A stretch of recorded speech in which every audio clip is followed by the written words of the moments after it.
everyone, and welcome back to a momentous occasion, the series finale of The 12 Monkeys. This is going to be our last podcast about the series. We're going to be talking about the two-part finale, the beginning part one and the beginning part two. And our time-traveling tethers have been reestablished for one final time. And I have with me my wonderful co-hosts. And up first is the podcast mom. Hello, Karen. Hello. And the podcast pop, Jesse. Hello, Lou.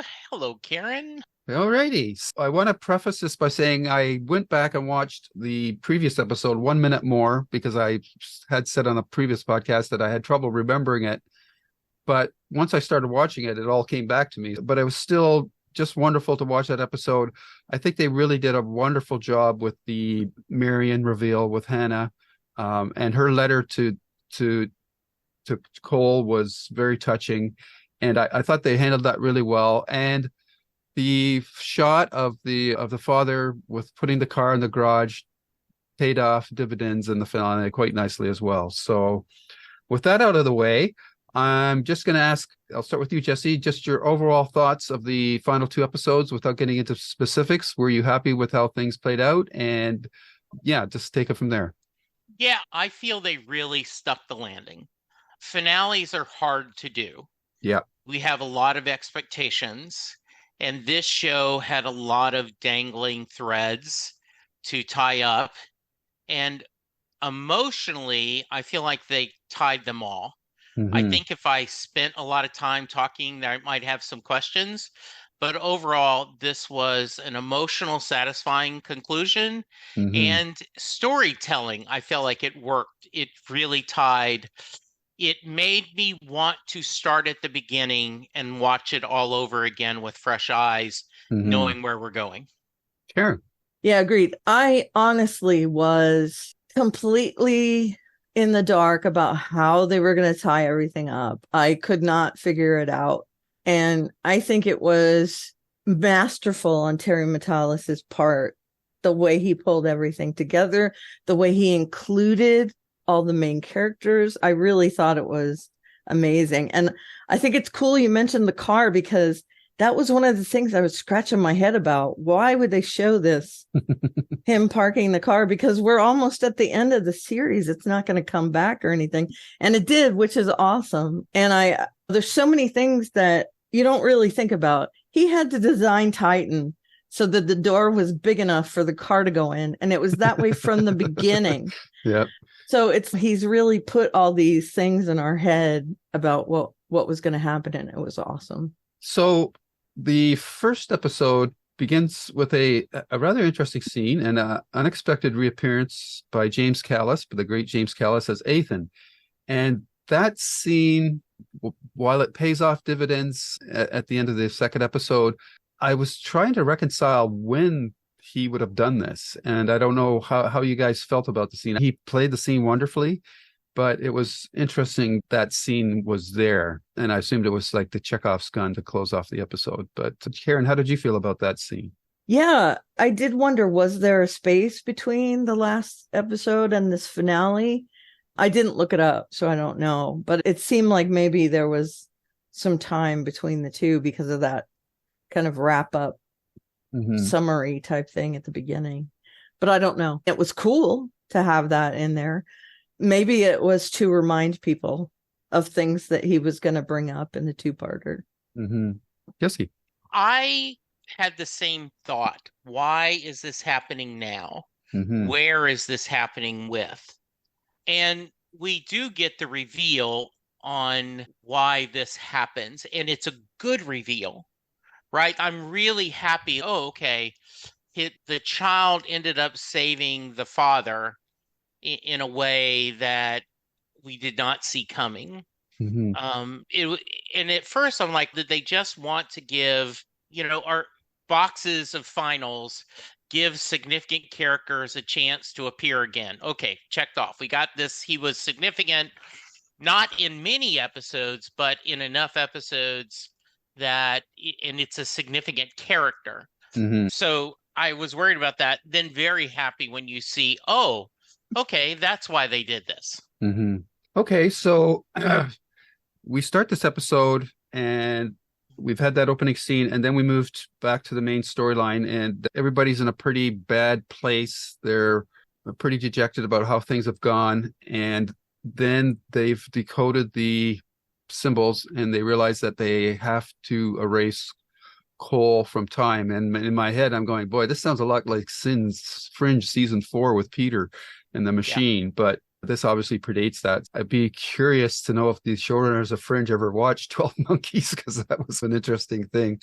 And of course, there's a lot of emotional scenes here, especially between Cassie and Cole, because she's just not accepting the fact that he's going to have to erase himself from the timeline. And they have to come up with a plan to how are they going to, because they don't have enough power, and the only place that they can get the power from is Titan. So they come up with this plan, which wonderfully allows us to bring back certain characters into the show. And Jesse, why don't we play with that and up until the appearance of a character that we haven't seen for a while?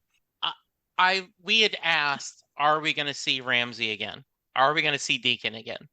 How are we going to do this? And I thought this was a very clever way. And also, when you go that whole storyline, it's easy for me to get emotional, right? This idea, I know where I'm going, but I'm going to take a break and we're going to do one last adventure, right? He has my back. He's always had my back. And if we're going to do this, I've got to have my little John, my Robin, whatever. And so I loved seeing him. I loved the kind of acknowledgement of, okay, yeah, this is what's going on. And skipping ahead just a little, and what an emotional goodbye that just, once again, I keep saying, stuck the landing with me emotionally.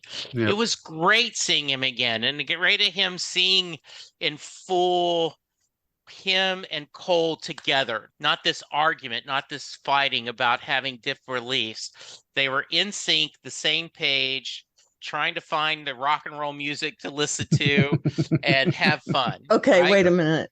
You say rock and roll, but none of that was rock and roll. I know. That's what I was saying. They're searching for it and they just barely got it. They got pop song. Time of My Life is not exactly rock and roll. It's a good song, but yes. Dirty Dancing is not the epitome of rock and roll. Yeah. Anything else, Jesse? No, that's good. Karen, how did you like seeing a very pumped Ramsey? Yeah, it was good. And I think that the way he was brought back also was in character. He was ready to kill Cole at that point. The way that Cole just held him until he relented was emotional for me. And I loved their goodbye as well, where he said, I'm not going to waste my goodbye on this Cole. And that was him loving Cole in a way. It seemed like he was snubbing him by his words, but it wasn't. It was definitely a love kind of thing. And even the little scene where Cassie and Ramsey look at each other in the hallway, where she's, I know you were going to kill me, but thanks for coming back. It was definitely, everything was in character with Ramsey, I thought. And hey. Exactly. Yeah, it was like that, like when guys do a head nod to each other. Yeah, exactly. Hey. Yeah, and the car scenes were great.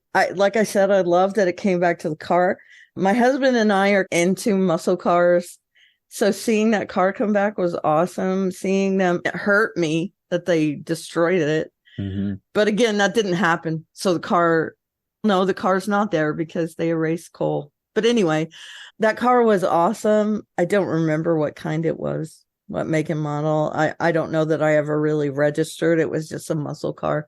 And that scene where they're changing the channel and they're bantering with each other was great. It was nice to interject some levity into that. And it reminded me of, and I hated the ending of How I Met Your Mother, but there was a whole episode based around 500 miles that it got stuck in the car's dashboard. And it's the only song that played in Marshall's car is I Will Walk 500 Miles.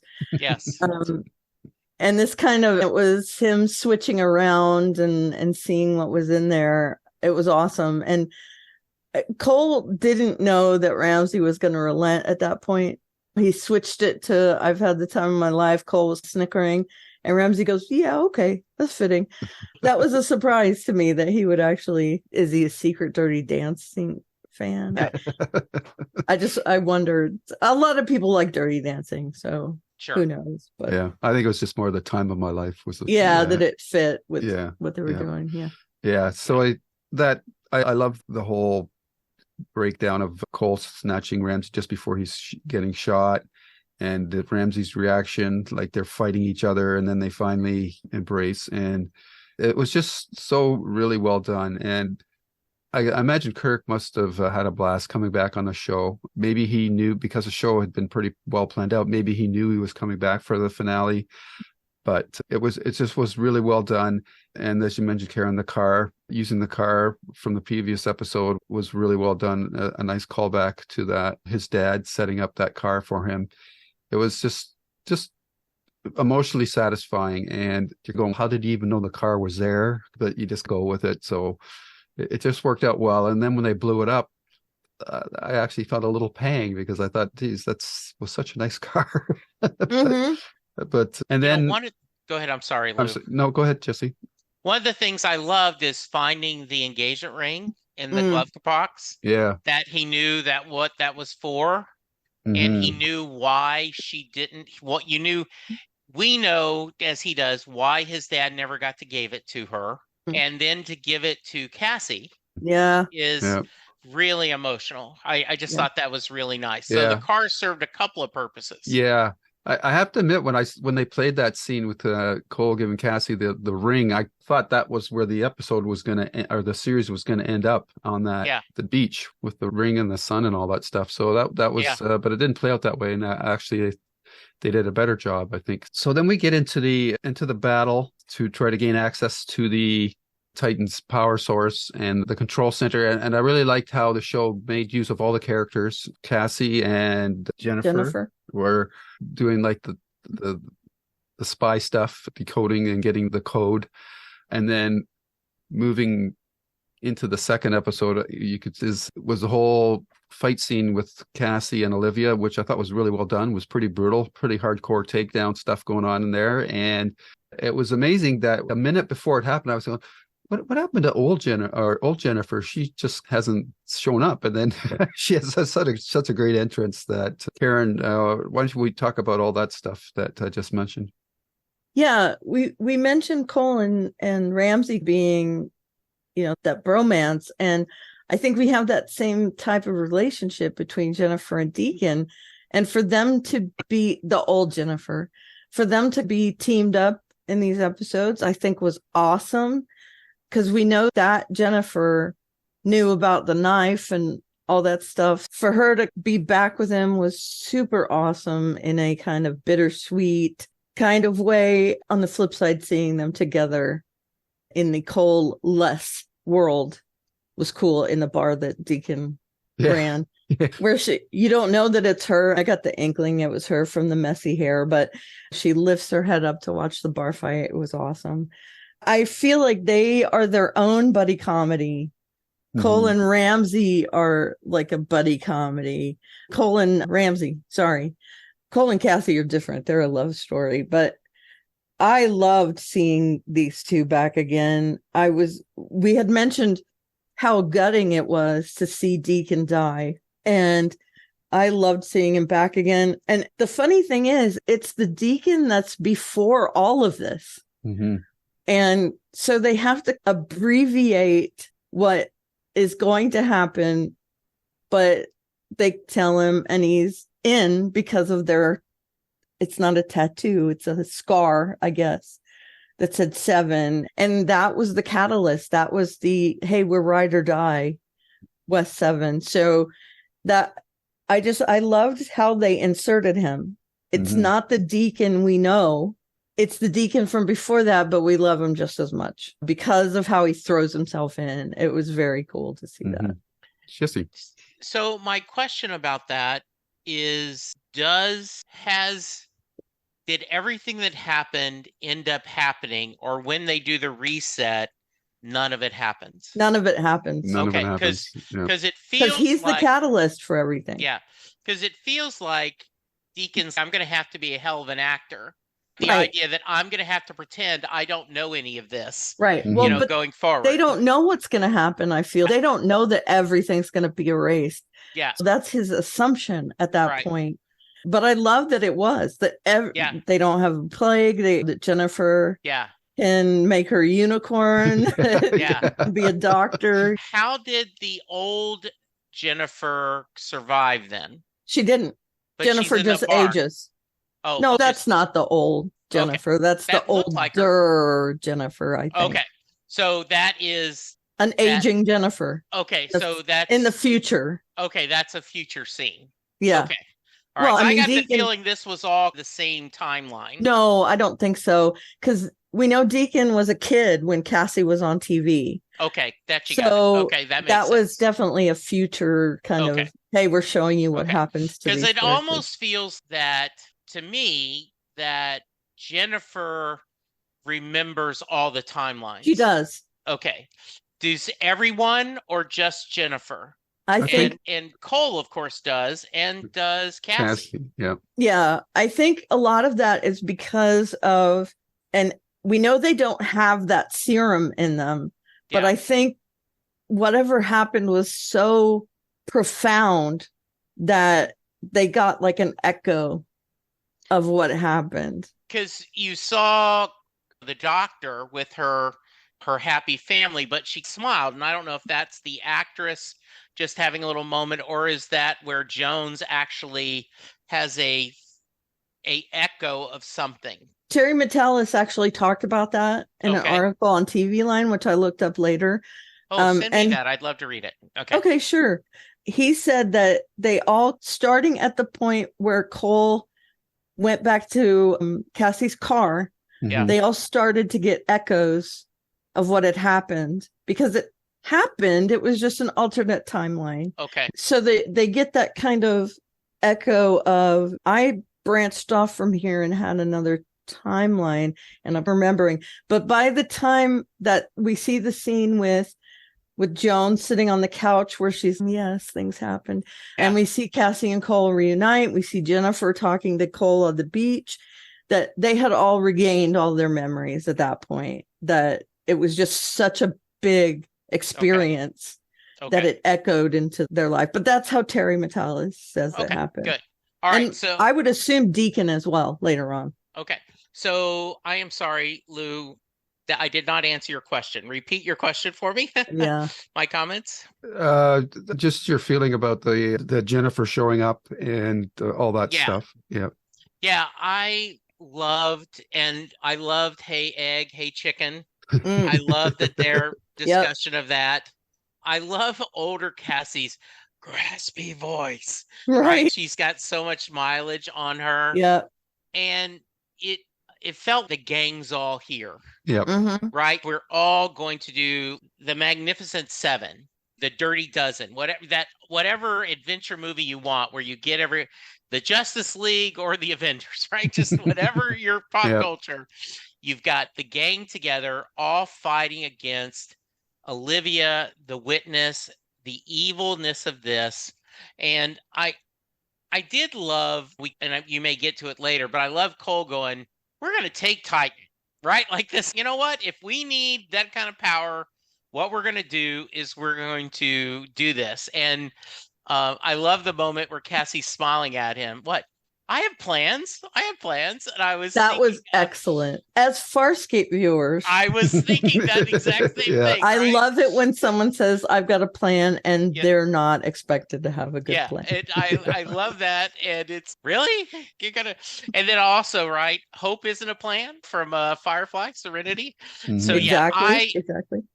I am usually not a fan of, I get bored with fight scenes and action scenes. Okay, come on. Character moments are more about me. Yep. But this worked really well. This was worked seeing everyone together, the fight, the Deacon surprise reveal.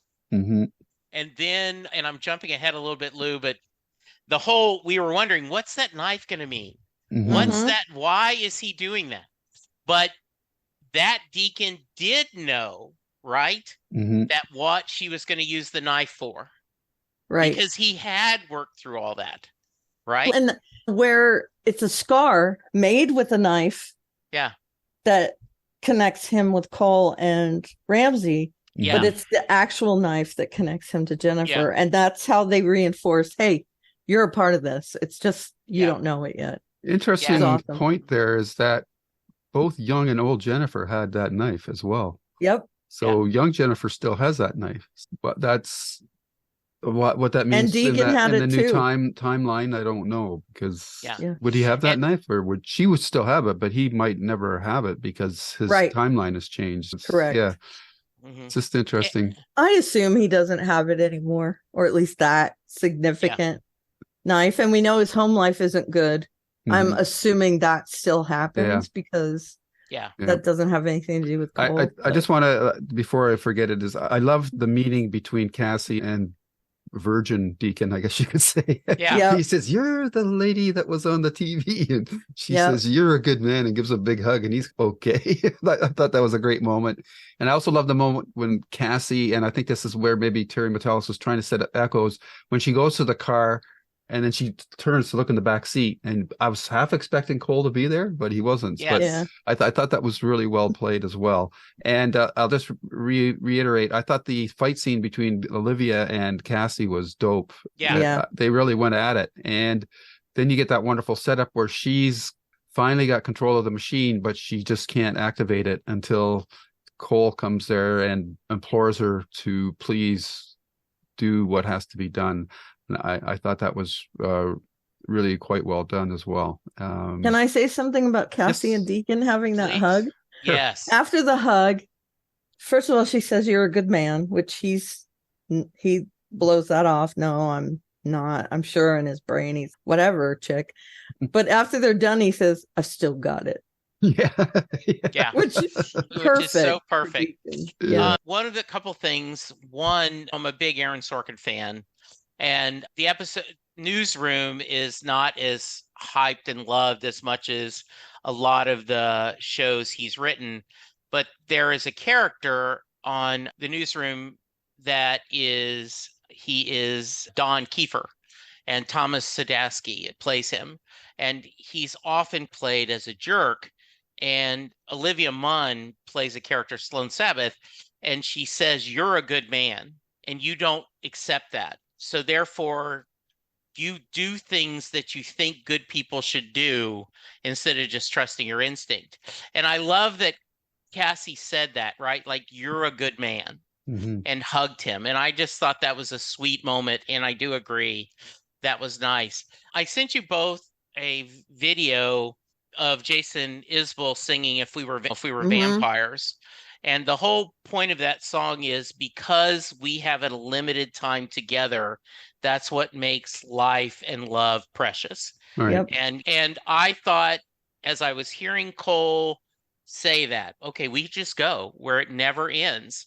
But if you don't have an ending, why is the sun so beautiful? Because it sets. I thought that song really fit well with that, and so that's what I wanted to share with it. Okay. I thought that was such a powerful discussion of better for us to have this and the memory of what we have. And he truly has no thought that there's going to be a get out of jail free card. Yep. He is ready to sacrifice himself for everyone he loves and for the world. I can give everyone a happy ending, and it's okay. I know I can live happy. I can die happy knowing that I sacrificed myself for everyone. I can be erased happy. Yeah, I can be erased happy. Yeah. And I also like it was through rocks, through a wall, because there couldn't be that primal connection between the two of them while he was talking, because it shows how deep their real connection is. That actually got through to her when he can't get through to her physically. There was a lot of that kind of thing, showing connections, showing how deep people's connections are. And that scene in particular, I loved it.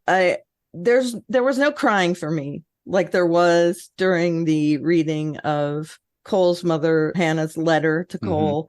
That was enough to make me cut onions here in the house.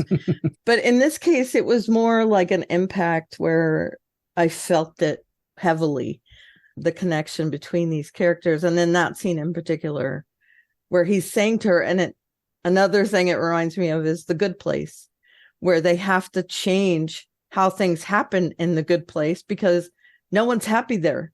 They all hate it because there's no ending. It just every day the same thing over and over. And that's a running theme. It's another trope.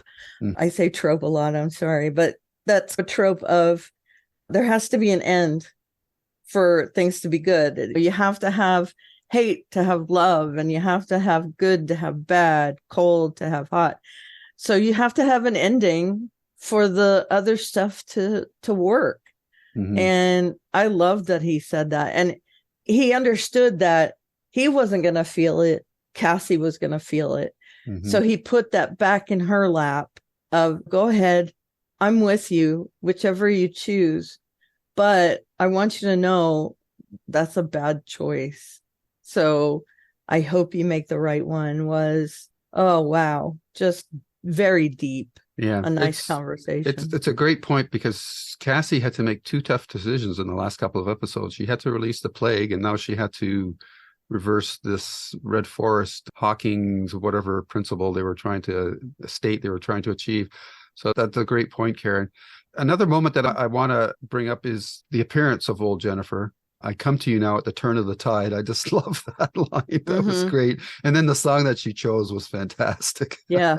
I love that. I thought that was really another appropriate song. Don't You Forget About Me. But that's her thing with. Yeah, that's her thing. And also, once again, Jennifer loves throwing in the pop culture references. Yeah. The good morning. Yeah. Exactly. Yeah. So lots of great stuff there. And then they also answer the question of what that skeleton figure was. Never figured it would be Olivia, but at first, like when the time jump goes 894, like what the heck's going on? Like where are we going here? And then they showed that her body decomposing. I thought, wow, that's cool. The next part of the episode is that everybody saying goodbye, which was a very cathartic experience for the viewer because we've been with these characters for 4 seasons and we all want them to get their proper goodbye. Older Jennifer and Deacon go off into the sunset, arm's length. I thought that was great. And then the younger Jennifer, I thought her goodbye scene was just so in character for her. I'm a performer, I'm an actor, and I thought that was just great. And Cassie and Cole was the goodbye that we thought we would get. And I thought that was really well played. So Jesse, you want to run through the goodbyes for everybody? And don't forget Ramsey. Yeah, Ramsey saying, I'm not going to say goodbye. I'm saving it to the goodbye to my brother who needs it because he's having to do this tough thing. And I love the idea of Jennifer is so sad. Jennifer loves everyone. Yep. And she is and Cole comforts her and says, you were the best of us. And then because she has been an actress, she has been that, she's had to play a role so many times. I'm ready to be sane now. I'm ready. And then on France, when she was the actress, all that. And so that whole idea that I don't say goodbye, I thank you and know that perhaps I'll be on stage again was really beautiful. And I didn't know, I was hoping we'd get a happy ending. And I wasn't sure how, but as I got the feeling we're saying goodbye to everyone, I said, okay, there's a good chance they're going to show us that everyone is happy down the road, but it's us saying goodbye to this version of the character that we won't see again. Yep. And it's just very satisfying seeing that. Absolutely satisfying. Karen. Speaking of satisfying, how happy were you to see that Olivia was in pain when she got splintered back to 894 or whatever, that she suffered? I enjoyed that. That was a shock for me. That came out of left field when we were seeing it. And it's been a couple seasons since we've seen that. that half a body.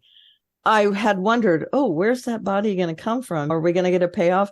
And then I totally forgot about it. Yeah. It's completely out of my mind. And then for them to pull it out of their hat right here to say, hey, Olivia's not just the witness, but she started this whole plague thing. But again, we don't have the witness, so we don't have her splintering back to 894 or whatever. Apparently, she just grows up in a box. And makes me sad, but I'm happy that she doesn't become this horrible person. Yeah, the goodbye scene, getting back to that was all so touching. Ramsay knowing that he had to be there for his friend, even when his friend was going to kill him. He knows he's going to die at that point, but he also knows that Cole needs this sympathy, this kind of letting him off easy, essentially. And the goodbye for Jennifer was just so Jennifer. I adored it. She's got her stuffy there, hugging it to her body. And I love the payoff about the unicorn. Yeah. That was fantastic. And it was great that Cassie and Cole and everybody broke down in applause. It was so great. Yeah, it was awesome. She gives her little speech where she's an actress on the stage and they're all like, hey, one last kind of you're awesome thing. They were applauding more than that little speech, definitely. Yes. They were giving her all the accolades she deserved. She was the crux of everything, where Cole was the thing that made everything bad happen. She was the way that everything good happened. In my opinion, at least, she was that character. She came up with the ending. She had all of the plot points in her head, and that makes her such an important character. And Emily Hampshire is brilliant the way she played it. And she did terrible on Jeopardy. Terrible. She was the worst ever. Oh, really? Yeah, she gave terrible answers to the questions. It made me very sad, happy to see her. Yeah, that was great. And I love how self-deprecating she is. Whenever she answered stupidly, she would go, oh, of course, why am I like this? Yeah. I enjoyed that, seeing her in real life kind of thing. She had her glasses on and very cool. But yeah, that goodbye scene. And then Cole and Cassie having to say goodbye to each other it was hard for me to get any kind of thought as to how Cassie was going to feel in that moment, because I've never gone through anything like that. So for her to know that this is her big goodbye to Cole, I'm never going to see you again. Goodbye to Cole. And they had such a connection, the two of them. This whole show is about connections between people, I think. Yep. And how they're formed, how they end up going sour, how you have to say goodbye. That whole Red Forest is about connections, where you get to live a perfect life with whoever is the most important part of your life. And it was sad to see that the reason Olivia was so untethered is because she didn't have that. She says in her little speech that the Red Forest isn't for me, but it's the only way I can do anything, is to stop everything. For her, it wasn't I get to live with whoever for the end of time. It was, I just want to burn everything down kind of thing. But I've gotten off topic. I'm sorry. No, that's okay. One of the things I wanted to mention is, you mentioned Jennifer saying goodbye and everyone applauding. Yeah, how often in these episodes have we said Jennifer was the star, right? Jennifer was the highlight of the episode. Jennifer was the highlight of the episode. And I think that's hard to do because she isn't the lead, but because of the way they've written her and how the way she has played it, it's very satisfying. I've loved her. And by the way, I don't know if you're caught up on Celebrity Jeopardy, but Melissa Fumio from Brooklyn Nine. Oh, Fumero, yeah. Well, she's smart. she was funny. Oh, okay. Was she not good? So I don't want to spoil it, but let's just say Oh, she was funny. I thought she was smart in real life, but Yeah. who knows? Yeah.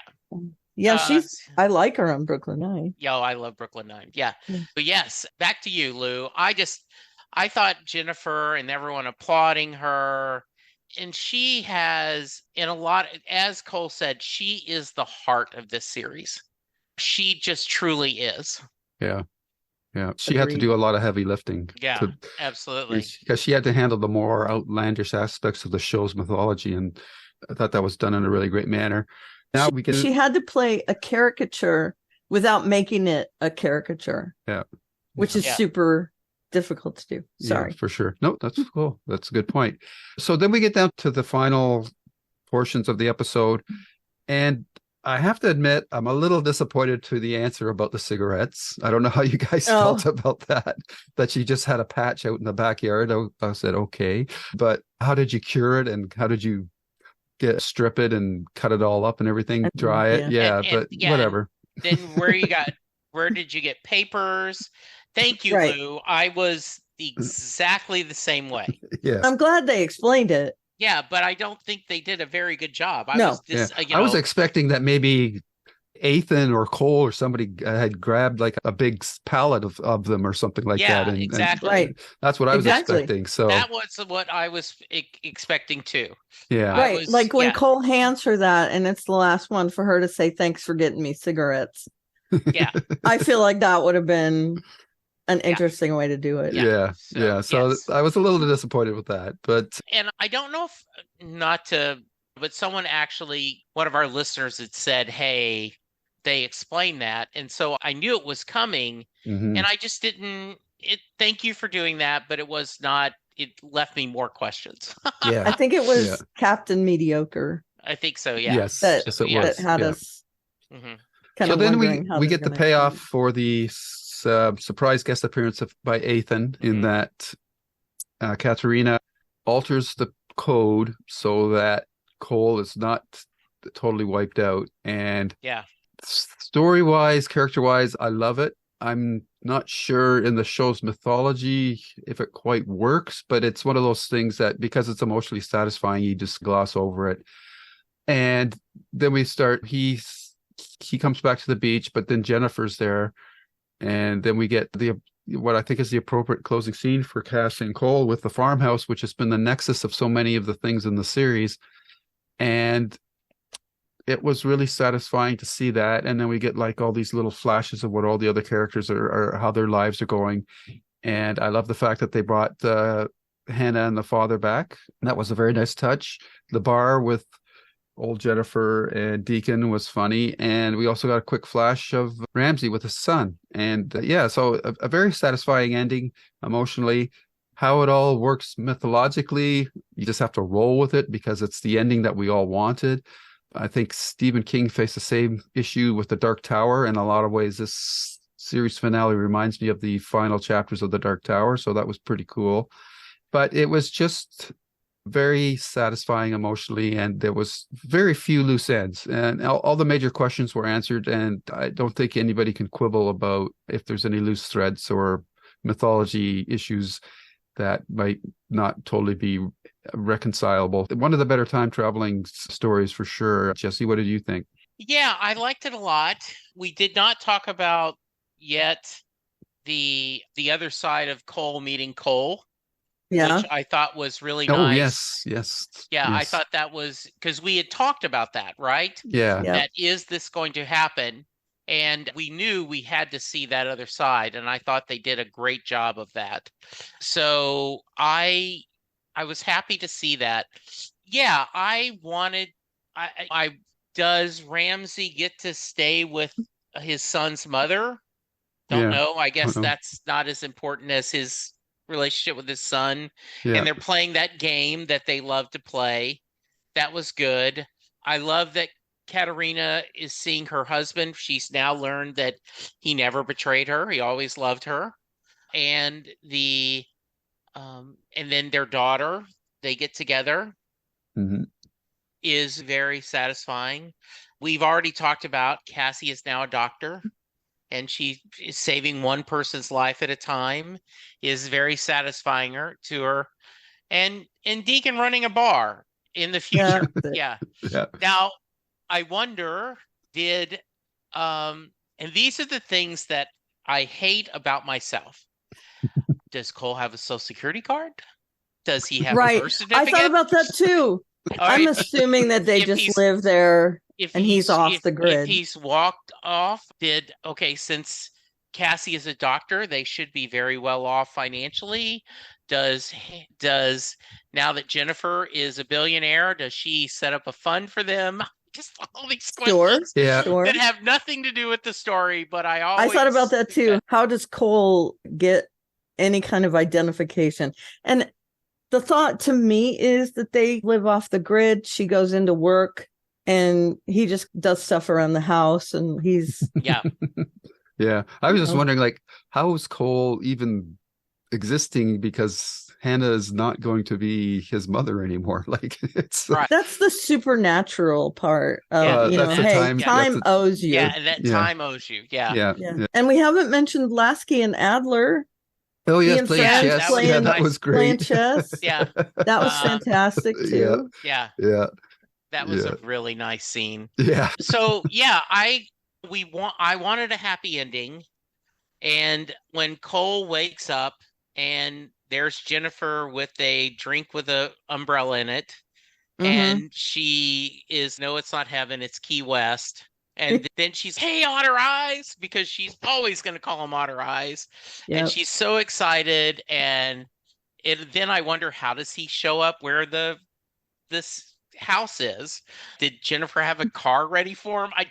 Anyway. Yeah. I loved this emotional ending, that they're together and that he's fought the good fight, and time, quote unquote, rewards him for his ultimate sacrifice by giving him his dream life.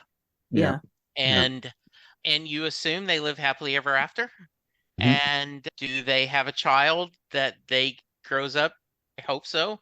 It just was a really beautiful ending. That grows up to be a scruffy adult. Yes. Like Cole.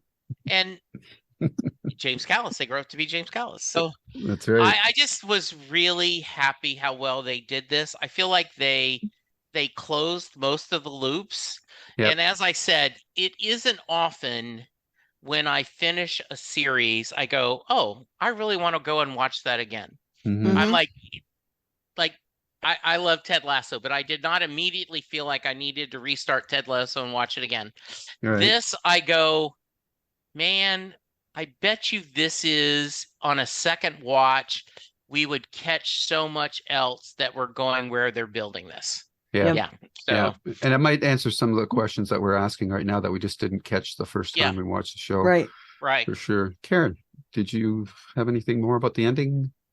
No, I thought it was awesome how they showed little vignettes of how everybody ended up happy, healthy, either in love or doing what, like I said before, Jennifer with the unicorn, that was fantastic. Yeah. And like Jesse, I wondered a lot of things too that I had to dismiss and do the hand wave thing. Why was Jennifer the CEO? How did her father die? There were things like that, because Cole didn't go back and kill her father, but she was the CEO. How did Cole live off the grid? And I try to reconcile these things in my head. I come up with the story for it. Father things, Leland, I kind of hand wave that as, hey, she just took over or whatever. So what I pictured is, because she has the advanced knowledge, she knew the voices didn't speak to her anymore. Right. Because she's not a primary. So therefore she didn't grow up. It wasn't Crazy Town. Yeah, she wasn't crazy. So therefore he loved her and respected her. And we'd like to think so. Yeah, we'd like to think. And so therefore, because she's so sharp, he was groomed her to be his CEO, to be his heir. That's good. That's a happy me. wishing for the very best for her. We know she was still a little off because of the unicorn. That was a big thing, right? I actually still wonder if she still isn't a primary, because how else would she know that Cole was going to appear at that moment? I thought that too. Yeah. That they still might have primaries. Yeah, she might still connect to time. Yeah. Okay. Yeah. All right. I think the main thing that, at least what I'm trying to articulate about the ending, is that it felt true emotionally. Mm-hmm. So all the other time travel of stuff, you can quibble about it, but it doesn't really matter, because I didn't feel that the ending manipulated me in a false way about how all the characters ended up, because the show has done such a good job of showing us characters going to opposite ends of the spectrum with their behavior because of what had happened to them during all the various splinters. This just felt right. I didn't feel manipulated in any way. It struck a true chord. It was true to the characters, and we like to have happy endings. And if you can do it without manipulating it, I think that's a sign of an ending that is well done. And nothing was played for a cheap emotion. Right. In these episodes, even the scene where Cole and Jones are having their last hurrah, and he says that, and we see that she hears him say that you were like a mother to me. Yeah. But then when he turns around, she has passed away, and he has to. Yeah. He ultimately has to do this by himself. Yeah, that's a great point. Yeah. Yeah. Nothing was cheap about any of that. And we also found out why he was successful at being splintered in the first place, because she based the template for the injection on her DNA. But then I thought, then how come everybody else could splinter after that? But I guess you could say maybe she modified the formula because she found the whatever she was looking for. But yeah, so that was an interesting point as well. I just want to read a summary to you of the last episode, because when I read it, it doesn't ring true to me as to what the episode was about. It says, when all hope is lost, Cole must complete his cycle so that his younger self will one day arrive at the end with the answer. And I'm going, what? There's no... Okay. Yeah, I see where they're going with that. Because he's not his younger self. He's right. He doesn't do that, but I guess they're making the point that everybody had to return to where they left off in order for him to come to that conclusion. So Jennifer had to return to that first point where she was splintered off. Ramsey had to return. Deacon? Jennifer had to return. Yeah, everybody had to go back to the starting point. And that's just part of the theme of the ending is the beginning, is the ending, is the beginning, is the ending. They had to go back to where they were before. Because the reason I'm raising this point, because for me, the answer to why they had to do what they do is the conversation that Cole has with Cassie when she's hesitant to press the button to turn the machine off. That, to me, that was the answer to the whole thing. That the summary is without time, without a beginning and an end, our lives lose all meaning. Stories need a beginning, middle, and end as well. So I was a little confused by that episode summary. I think that's the sciencey part of it. Yeah. And I think we're connecting more to the philosophical side of it. Emotional side of it. But they wanted to make a point that in order for time travel to happen and for the things to unfold so that they come to the conclusion, they have to erase Cole in that timeline, in that parallel universe. They all had to go back to the beginning point, and Cole didn't. I don't know why the summary says that, but everyone else did in order to complete the circle. Completing the cycle kind of thing is their way of saying die. Yeah. So they all had to go back to where they would eventually end up, which, again, it's very timey-wimey. It's not a bootstrap paradox, which I like. They don't have to go back in order to manufacture a way for the things to add up. It adds up because of what they did. And I am so into time travel stuff, time travel books, time travel shows, movies. I love the thought that you can change things, but you have to do what you were gonna do in order to get there. But you have to make that connection in order to actually arrive at the point where you can change everything. Mm-hmm. And it makes me very happy that they ended it like that. So Jesse, I've got a question for you, because you're our timey-wimey Doctor Who expert. How does this show's time travel mythology compare to the Doctor Who stuff? So one of the things that Charles and I talk about often is time cannot be rewritten unless you need it to rewrite for the purpose of the plot. I think this was very satisfying because you got that emotional payoff. Right. And we went through that challenge, right?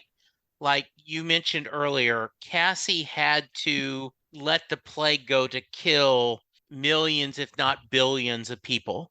Mm-hmm. Then she has to lose the love of her life. Mm-hmm. And her son. Yeah, and her son. And her freedom, and her, she's lost everything at that point. I also wonder, just on I guess in this revised timeline, she never runs into that, she doesn't date that guy who was her boyfriend. Aaron? Yeah. Yeah, so, I assume she dumps him once she starts remembering things. Yeah, exactly. Yeah, but she remembers how he betrayed her too, I'm assuming. Right. Yeah. So I think this is one of the better time story series. And I think this is a good example of, as you just said, Lou, you need a beginning, middle, and end. Stories need to end. One of the downsides of Doctor Who, which I love, is you have endings of a Doctor, but there isn't too much you can totally do to change so much. And this was, we lost characters, we got them back, we got to feel, and yes, we got the happy ending of everyone turns out to be okay, except the bad guys, which I'm happy. And they turn out to be okay too, I'm assuming. It's just they are probably still bad guys. Yeah, and I'm curious, does Olivia end up still being born in I assume so, because that was a World War II thing. Yeah, but because there isn't this whole time thing, does she just raise normal, or does the mad scientist raise her? We don't know. So I love it. I hope they never go back. I think this is a series that is best. You don't need a sequel to this novel. It's just a really self-contained novel. Yeah, agreed. For sure. Yeah, I will say I watched Doctor Who too, Lou. Yeah. Yes. And I watched it way back. And I would say that Doctor Who time travel is not an explained kind of time travel. Yeah. It just is. The TARDIS is a kind of magical thing. Yeah. And it enables them to go through time. That's not a huge part of the plot, to be honest. Yeah. Time travel is the vehicle which allows the stories to be told. And in this case, time is a character in the show. It is. And they made that clear in that last episode that time feels like it owes him. And I feel like a lot of this can be explained as, well, time travel wanted it to happen that way. Mm-hmm. Time is invested in what it is. And I also appreciate that they make the point that we're all time travelers, all of us, because we live into the next minute and into the next minute and into the next minute. So that we're moving forward in time. We're time travelers. That is a really cool way to look at things. And practically, in my mind, there's no way to go back. There would be absolutely no way for us to create time travel so we can go back. I might be proven wrong at some point, but that already happened. It's done. It's over with. That doesn't exist in time anymore. It's gone. But we already know that we can move forward in time because of how space affects people. They see things that people on Earth don't see yet. And when they get back, they have a different timeline, essentially, to everyone else. Everyone else has aged a different way than they age. Mm-hmm. So theoretically, we do have this kind of time travel where it's us living in the next moment, repeating this every minute, and other people being able to transcend that.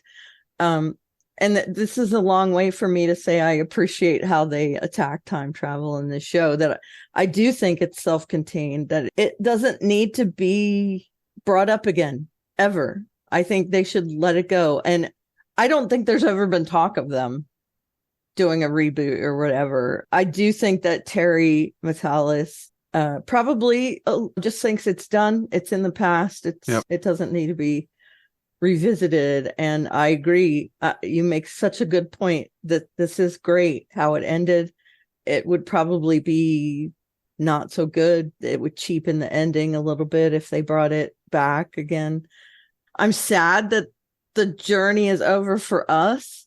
Yeah. But I'm satisfied with it, that as a project. I loved Picard. I did Season not 3. watch. I did not watch Yeah, season 3. Yeah, I did not. Yeah, this. I'm looking at what else Terry Mateus has done. Suits is also very good. Yeah, I've watched Suits. I've not watched MacGyver. I don't see. I wonder. Anyway, It's not my kind of thing, to be honest. I'm very excited to see what he does next. Because I think he's a very gifted storyteller. Yeah, agreed. He wants to do a sequel to the Picard called Star Trek Legacies, with the setup that he had with Seven and what is their name? Is it Raffi? I can't remember. And Picard's son on that Enterprise. I'd really love to see that, because I'm dying to see what he's going to do with the stuff that he set up on that Daystrom clinic, where he had like the bodies of Picard and Kirk and Stasis. I want to see that story. I'm sure he set that up for that, but we'll have to see. Yeah. Hopefully we'll hear something soon now that the writer's strike is over, and because he was working on pitching that, but I guess we'll find out one way or the other pretty soon. So nice. He has a lot of plans actually. Yeah. For Legacies, if he gets to pick that up, he has very high hopes. Yeah. He wants Jake Sisko to be in it. Oh, wow. A lot of other stuff. So cool. I really would like that to happen. Yeah. It's very cool. I noticed, I have not heard it yet, but the Shuttle Pod Show, which is a podcast, he was September 30th was a guest. Yeah. He was great on it. Yeah. Okay. I watched it. It was really good. Okay. It is. And also Deacon. God, why can I not remember his name right now? His episode on the Shuttle Pod Todd Show Stashwick. was great as well. Thank you, Todd Stashwick. Yeah. All right, I'll have to check I love that. Those out. I made Sean watch it too on YouTube, because he is a gamer into D and stuff like that, and my husband is way into that, and Todd Stashwick is a nerd. Such a great guy. He's a big nerd. He's huge nerd. His bedroom's got all like models of the Enterprise and stuff like that. I know. That's great. I know. And he doesn't look like he would be a nerd, does he? No, he looks doesn't. like a tough guy. So anyway, sorry about that. No problem. All right. I guess we'll just go around the table for last words. And I'll start with you, Karen. Any last things you want to say about the series? I'm sad and happy. That's my main emotions. I'm sad that it's over, but happy that I did it. I love that you suggested this for us. It was happy. It was great. All because of Picard season 3. Right. Yep. So thanks, Terry Matalas, for prodding us into that. And I think it should be a masterclass on how to write a series. To even if he didn't know how it was going to end, to be able to tie all those threads together in a satisfying way. So many shows don't do that. I liked the ending of Lost, to be honest. I did love it. Yep. But I liked it. Too. Yeah. Yep. I did but too. that's an example of them not being able to tie everything up. Because there were a lot of things missing from that. Yeah. I think this is just amazing how it enthralls me how he tied things up in this series. Yeah, I am a better person for watching it. Yeah, I think you made a great point, and it's because Matalas emphasized characters over plot points is why the series worked. Agreed. Jesse. Yeah, I've said multiple times, how did I miss the series the first time it was on? This is a little bit biased because this is the most recent thing we reviewed, so I have a little bit of bias, but this truly, I think, is one of the best things we've watched together in this rewatch. Partly because none of us had really seen, none of us had seen all of it. Yeah. And just how well it executed. So I'm really happy with this. I absolutely love Amanda Scholl, and I've talked about that, my crush on her. We know. And so I just think she delivered that she can carry a more serious role. I loved her in Suits. This was just really nice. And I'm glad we got to spend the time with it. And so, yeah, I'm excited to see what the creators do next, and I'm happy. Great. Yep. Great. Yeah, I echo everything you guys said. I think one of the reasons why the show was hard to catch is because of the way it was aired. It was like they did it in blocks and very erratically. So I think that's part of the reason why it dropped off of everybody's radar. I'm actually a little stunned that this show got made in the first place on the Sci-Fi Network. I think it was a bit of a happy marriage because they wanted to do something based on 12 Monkeys, and Terry Matalas had all these scripts for this thing that he was calling Splinter originally, but then he just rolled with it and just merged the 12 Monkeys mythology with his mythology, and we ended up with this. I actually think his original version would have been better myself. I don't really think the 12 Monkeys was necessary, but it's all about brand recognition, name recognition, so they went with that, and it turned out fine. I don't think it subverted the show in any way, and actually I think he leveraged off of it and used it in an interesting ways that I don't think any of us were expecting. So yeah, this is one of those hidden gems. I highly recommend that anybody out there happening to be listening to this podcast, and maybe just jumping to the last episode for some reason, highly recommend you check out this series. It's tight, it's compact, and it has a great beginning, middle, and end, which is what we want from our stories. I think that's about everything that we can say. I'm sad it's over, but it's been a lot of fun, and I'm just glad that the way things worked out in real time for us is that there was quite a bit of a gap between getting to this last 2 episodes, but it was definitely worth the wait in any regard. And we can always take warmth in the knowledge that we didn't have to wait 4 years to watch it all. We could do it in a compressed time frame to begin with. Yeah, and not to be sappy, but I love doing things like this with you guys because we get to mesh our minds together and see things that we wouldn't normally see. Right. Yeah, I absolutely agree with that. Yep.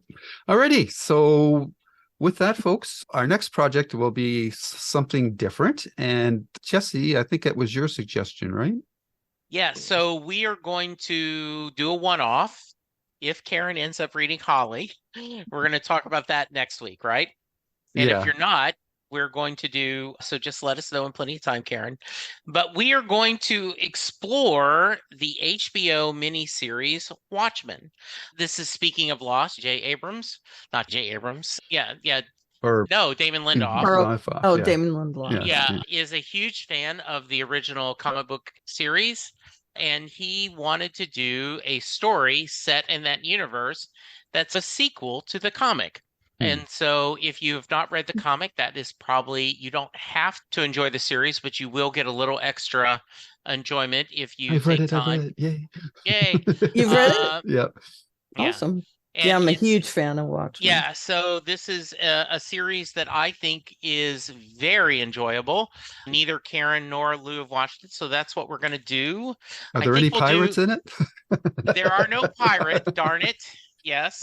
That is a plot point that I'm glad they did not bring up. That is not my favorite part of Watchmen. Yeah.